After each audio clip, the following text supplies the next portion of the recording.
हे focus, आज हम एक बहुत ही इंटरेस्टिंग पोएम पढ़ने वाले हैं। Haunted houses by Henry Wadsworth Longfellow. Now when you hear the word haunted, what comes to your mind? Ghosts, fear, darkness. लेकिन क्या ये पोएम सच में डरावनी है? No, not at all. This poem is not about scary ghosts, it is about memories, the past, and invisible presence around us. So, the poem is trying to tell us कि हर घर जहां लोग कभी रहे हैं, वो अपने अंदर उनकी यादें लेकर कर चलता है. Or in simple words, we could say, even if people are gone, their presence is still felt. Now, without wasting any time, let's get back to our poem. All houses wherein men have lived and died are haunted houses. It means every house where people have lived and died are haunted. यानी जहां कहीं पे भी इंसान जिए हैं और जहां कहीं पे भी इंसान मरे हैं, वो सारे के सारे हाउसेस कैसे हैं? Haunted houses. Through the open doors, the harmless phantoms on their errands glide. Through the open doors of these houses, यानी कि घर है तो घर के दरवाजे भी खुले हुए हैं, तो घर के दरवाजे खुले हुए हैं, वहां से these ghosts and the ghosts are harmless. The harmless ghosts, or you could say memories of past people, move around quietly with feet that make no sound upon the floors. Okay, तो वो पूरी तरीके से शांत है, यानी कि उनके पास फीट हैं but they make no sound upon the floors, यानी कि उनके चलने में किसी भी तरीके की आवाज नहीं आती है. We meet them at the doorway on the stair along the passages they come and go. तो हमें उनका प्रेजेंस कहां पे फील होता है? हमें उनका प्रेजेंस डेली लाइफ में फील होता है, यानी कि उन लोगों का, जो लोग चले गए हैं, जो लोग खत्म हो गए हैं, हमें उनका प्रेजेंस कहां पे फील होता है? कहां पे फील होता है? हमें उनका प्रेजेंस हर एक जगह पे फील होता है, डेली लाइफ में फील होता है. Along the passages they come and गो, यानी कि उन पैसेजेस में भी फील होता है, यानी कि उन गलियारों में भी फील होता है. इम्पैल्पेबल इंप्रेशंस ऑन द एयर, लेकिन कैसा होता है? इम्पैल्पेबल होता है, यानी कि पूरी तरीके से इमैटेरियल, यानी कि जिसको टच फील कुछ नहीं किया जा सकता. Impalpable impressions on the air, यानी कि उनके जो इंप्रेशंस होते हैं, they can not be touched, they are only feelings, they are emotional और साइकोलॉजिकल इंप्रेशंस उन लोगों के. So, a sense of something moving to and fro. So it's not real movement. ठीक है, तो ये मूवमेंट जो है वो रियल मूवमेंट नहीं है, but it is just a वेग सेंसेशन ऑफ प्रेजेंस. हमें सिर्फ महसूस हो रहा है बहुत हल्का सा कि हाँ यहां पे कोई है. Now there are more guests at table than the hosts, यानी कि there are more guests at table than the host invited. Okay, तो कई सारे लोग आकर के वहां पे बैठे हुए हैं, यानी कि कई सारी मेमोरीज वहां पे आकर के बैठी हुई. द इल्यूमिनेटेड हॉल, और हॉल कैसा है? पूरी तरीके से इल्यूमिनेटेड है, यानी कि जल चुका है, या ये कह सकते हो कि वहां पे इनफ रोशनी है. The illuminated hall is thronged with quiet inoffensive ghost. जो इल्यूमिनेटेड हॉल है वो पूरी तरीके से फिल्ड है, किनसे? क्वाइट और इनऑफेंसिव घोस्ट से, यानी कि वो घोस्ट जो इनऑफेंसिव है, किसी तरीके का ऑफेंस नहीं करता. As silent as the pictures on the wall, और आपके शायद घर में, आप अभी इस समय पे जहां बैठे हुए हैं, किसी तरीके की या किसी इंसान की कोई पिक्चर लगी होगी. कितनी शांत है ना वो पिक्चर. Just realise it. बिल्कुल शांत.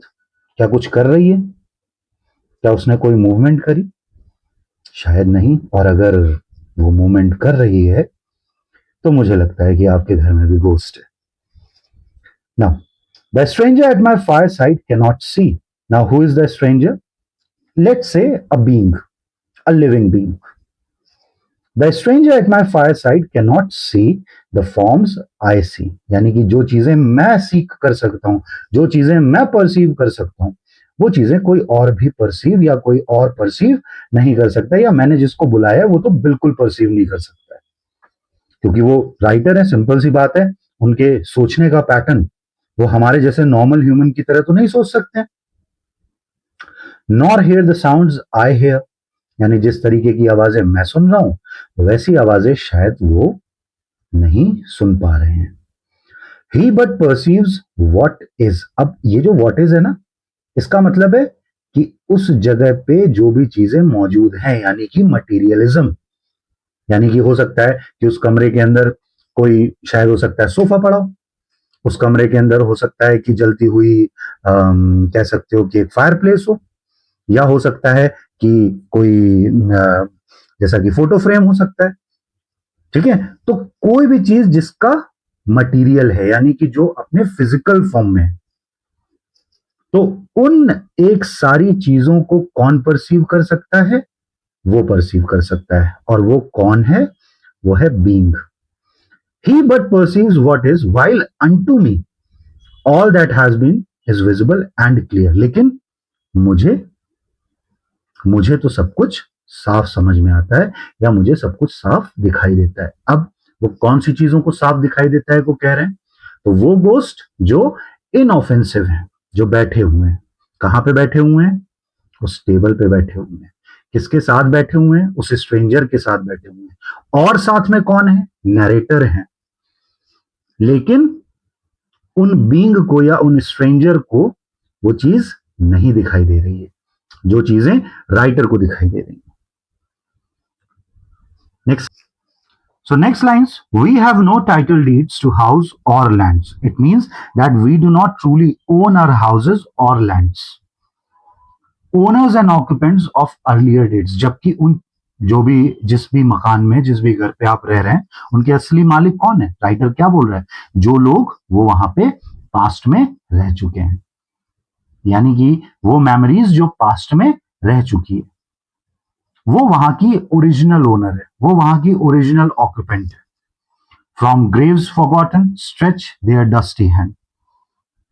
ठीक है, तो जो पास्ट ओनर्स है ना, यहां पे देखो कितना प्यारा लाइन लिखा है कि from graves forgotten stretch their dusty hand. अब डस्टी हैंड्स यानी कि जब वो अपने ग्रेव से अपना हाथ बाहर निकाल रहे हैं, when they are taking out the hands from the graves, तो उनके हैंड्स कैसे होंगे? डस्टी होंगे, वोंट दे? तो वो हाथ जो होंगे वो डस्टी होंगे। तो इसीलिए यहां पे क्या बोला है कि that these past owners now dead and forgotten seem to reach out from their graves, यानी कि वो अपने हाथों को कहां से बाहर निकाल रहे हैं? ग्रेव्स से बाहर निकाल रहे हैं। पता है क्यों? And hold in mortmain still their old estates, ताकि अपने घरों को, अपने ओल्ड एस्टेट्स को किससे ले सकें? मॉर्टमैन से ले सकें, यानी कि जिनको वो दे करके गए हैं।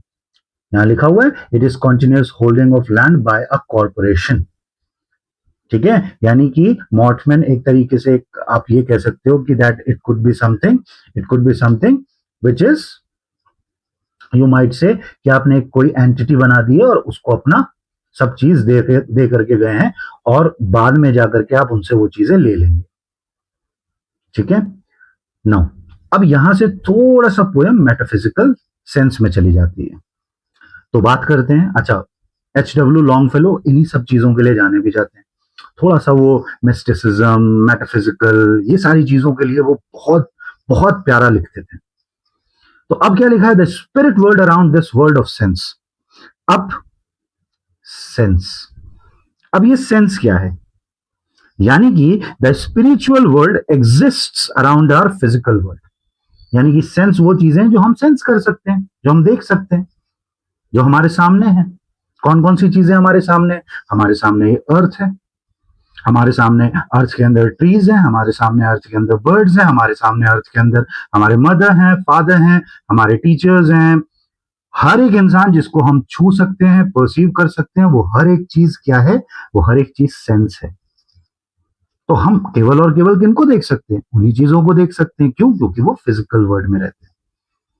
तो spirit world around this world of sense floats like an atmosphere and everywhere. तो जिस तरीके से एक वर्ल्ड ऑफ सेंस यहां पे रहता है, यानी कि ऐसा वर्ल्ड जिसको हम छू और टच कर सकते हैं, उसी तरीके से उसी के अराउंड स्पिरिट वर्ल्ड भी हमारे आसपास में ही रहता है। कहां पे? एटमॉस्फेयर में। जैसे एटमॉस्फेयर में बाकी की सारी चीजें रहती हैं, सेम उसी तरीके से स्पिरिट वर्ल्ड भी रहता है। wafts through these earthly mists and vapor dense a vital breath of more ethereal air। अब यहां पे वो बोलते हैं कि कैसे, किस तरीके से वो काम करता है। It surrounds us like air, it gently passes through the thick confusion of the physical world. यानी कि जिस तरीके से हमारे सामने, जैसे हमारे सामने एक कह सकते हो आप फिजिकल वर्ड है, उसी तरीके से मेटाफिजिकल वर्ड है, और वो हमारी वाइटल ब्रेथ के थ्रू यानी इथीरियल एयर बन के वो हमारे अंदर हमेशा कुछ ना कुछ बदलाव करता रहता है, किसी ना किसी तरह के चेंजेस करता रहता है। और वही चेंजेस हमें आगे चल करके किसकी तरफ लेकर के जाते हैं? स्पिरिचुअलिटी की तरफ लेकर के जाते हैं। यानी कि जितना जितना वर्ल्ड ऑफ सेंस हमारे लिए जरूरी है, उतना ही ज्यादा हमारे लिए स्पिरिट वर्ल्ड का भी होना बहुत जरूरी है। क्यों?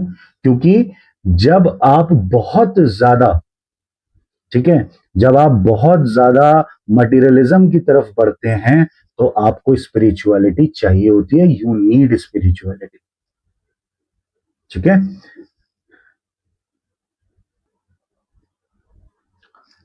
Now the next lines, our little lives are kept in equipoise. हमारी छोटी सी जिंदगी है।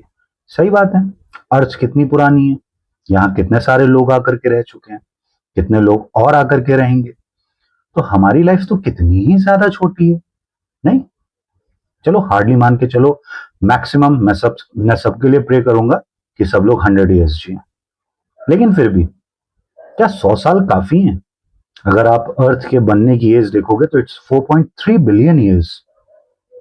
तो उसको अगर आप कभी 100 से डिवाइड करिएगा तो सोचिएगा कि एक ह्यूमन, या ये कह सकते हैं कि अभी तक कितने ह्यूमन यहां पे आकर के रहेंगे, और नियरली मुझे लगता है इतने ही साल अर्थ को खत्म होने में लगेंगे। तो सोचिए आपके बाद कितने सारे ह्यूमन और आकर के, या ह्यूमंस और आकर के रहेंगे। तो क्या लिखा हुआ है? Our little lives are kept in equipoise, यानी कि हमेशा एक इक्वालिटी में रहती है, हमेशा बराबरी में रहती है। By opposite attractions and desires, यानी कि हमारे जो ऑपोजिट अट्रैक्शंस होते हैं। अब अपोजिट अट्रैक्शंस कैसे होते हैं? यानी कि मटीरियलिज्म और स्पिरिचुअलिज्म, या स्पिरिचुअलिटी। ठीक है। तो our small human lives are kept in balance, and this balance comes from opposing forces within us. हमारे अंदर से ही आती है। The struggle of the instinct that enjoys and the more noble instinct that aspires. यानी कि हमारे जो इंस्टिंक्ट होते हैं, हमारे अंदर के जो भाव होते हैं, हमारी जो इंस्टिंक्ट होती हैं, ठीक है, वो हमें हमेशा क्या करती हैं? वो हमेशा हमें कहती हैं कि ओके, लाइफ को एंजॉय करो। ठीक है। वो हमेशा क्या कहती हैं? कि लाइफ को एंजॉय करो। किस तरीके से? मटीरियलिस्ट या मटीरियलिज्म के थ्रू।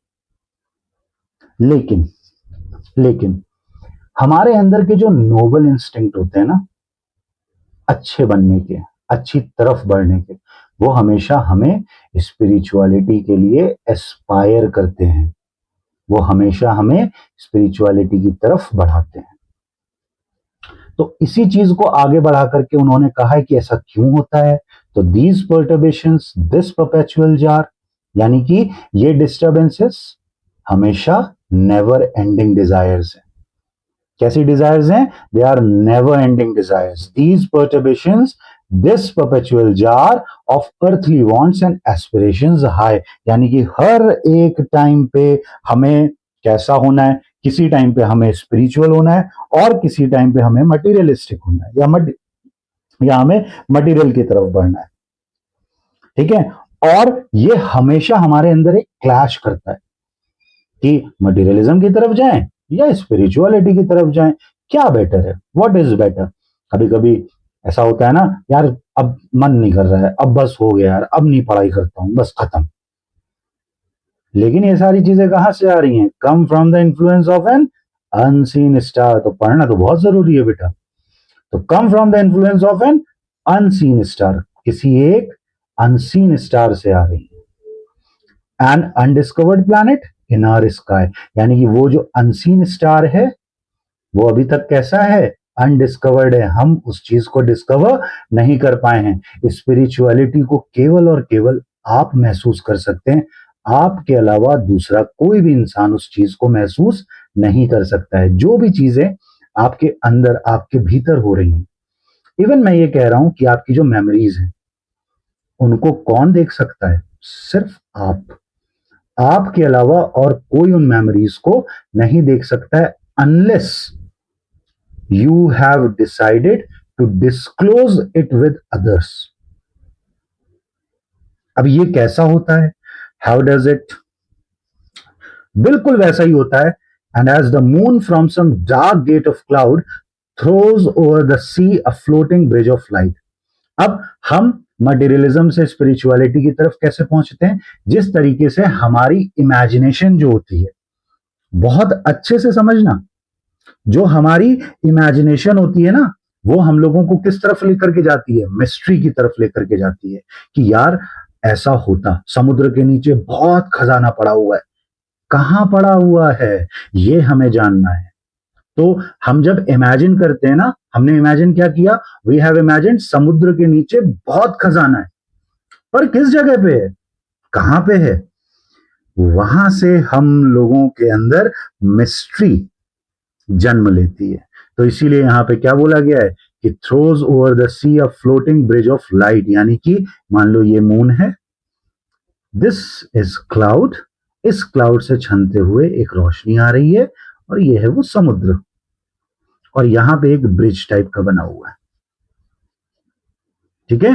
तो throws over the sea a floating bridge of light across whose trembling planks our fancies crowd, ठीक है। तो उस एग्जैक्ट जगह पे ही, उस एग्जैक्ट जगहों से ही, जैसे जैसे ये लाइट छन करके आ रही है, जो ये ब्रिज बन रहा है, इसके थ्रू क्या होता है, हमारी इमेजिनेशन ट्रैवल करती है किस तरफ, हमारी इमेजिनेशन ट्रैवल करती है मिस्ट्री की तरफ। कहां पे, मिस्ट्री की तरफ, into the RAM of mystery and night. Same उसी तरीके से देखो यहां पे एक डैश लगा हुआ है, सेम उसी तरीके से क्या होता है कि so from the world of spirits there descends, उसी तरीके से हमारा हमेशा एक कनेक्शन बनता है, किनके साथ बनता है, स्पिरिचुअल वर्ल्ड के साथ बनता है। In the same way from the spiritual world, okay, we form a connection from the spiritual world just like this bridge, a bridge of light connecting it with this whose unsteady flow that sways and bends, जो हमेशा क्या होते हैं, यानी कि thoughts जो होते हैं वो हमेशा कैसे होते हैं, या ये कह सकते हो कि कनेक्शन हमेशा कैसा होता है, अनस्टेबल होता है, डेलिकेट होता है। हमारा कनेक्शन हमेशा इमेजिनेशन, या यूं कह सकते हो स्पिरिचुअलिटी को लेकर के, अगर हम मटेरियलिज्म से स्पिरिचुअलिटी को लेकर के जाते हैं तो कभी हमारा मन लगता है किसी तरीके से नहीं। या मेमोरीज कोई ले लो, हम उनको भगाना चाहते हैं, पर क्या वो सच में भाग पाती हैं, नहीं। यादें तो हमें हमेशा आती रहेंगी, मेमोरीज तो हमें हमेशा आती रहेंगी, तो वो कभी भी नहीं जाएंगी। लेकिन हाँ, एक तरह का हमको ब्रिज बना करके दे करके जाती हैं, और wander our thoughts above the dark abyss, और जिसकी वजह से क्या होता है, हमें हमेशा उस तरह की मेमोरीज आती रहती हैं। Dark abyss, it means a deep hole with no bottom, यानी वो whose unsteady floor that sways and bends, sways and bends का मतलब क्या हुआ, ऐसे ऐसे हो रहा है, ठीक है। Oh, whose unsteady floor that sways and bends wander our thoughts above the dark abyss, यानी कि our thoughts to travel over this bridge into the unknown। हमारे भी जो थॉट्स होते हैं वो इसी ब्रिज के थ्रू कहां की तरफ निकलते हैं, अननोन की तरफ निकलते हैं, यानी कि लाइफ और डेथ की मिस्ट्री को समझने के लिए निकलते हैं, उन लोगों को ढूंढने के लिए निकलते हैं जो मर चुके हैं, उन मेमोरीज के पास जाते हैं जो हॉन्टेड है। तो अब समझ में आया कि हॉन्टेड क्या है। अगर आपको ये चैनल पसंद आया है तो please like, share and subscribe, अपने दोस्तों को, अपने फ्रेंड्स को इस चैनल को प्लीज रिकमेंड जरूर करिएगा, एक बार इसे जरूर पढ़ने की कोशिश करिएगा। मुझे लगता है कि आपको समझ में आया होगा। और अगर आपको कोई भी पॉइंट नहीं समझ में आया है, मेरे लिए हर एक बच्चा मैटर करता है, तो अगर आपको कोई भी पॉइंट नहीं समझ में आया तो please please please, it's my request, फटाक से वो कमेंट खोलो जल्दी और तुरंत लिख करके बताओ कि क्या प्रॉब्लम है। Okay, bye bye.